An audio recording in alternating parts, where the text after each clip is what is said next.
Hello everyone, welcome back to the channel. Hope you are doing well and fine, and in today's video I'll be showing you DraftKings how to refer a friend. So without wasting any time, let's just jump right on the video and make sure to watch this video till the end and follow the steps as well. So the first thing that you need to do is open up your sportsbook app, and once you're there, be sure to be logged into your account as well. Now once you're inside here, what you need to do is tap on the rewards option on the bottom right corner of the screen, and once you tap on it here, you'll be seeing various options like promos, dynasty missions, and my rewards. Tap on promo, and once you tap on promo here, you'll be seeing an option that says refer a friend. Now all you gotta do in order to refer a friend is simply tap on refer now and then follow the on-screen instructions to refer to a friend.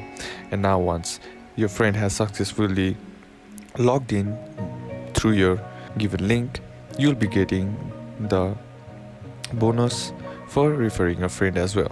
And that's basically how to do it. And that's it for today's video, guys. Hope this video was useful to you. Leave a like if it did, comment down below what the next video should be on, consider subbing to the channel. Thanks for watching. Bye bye.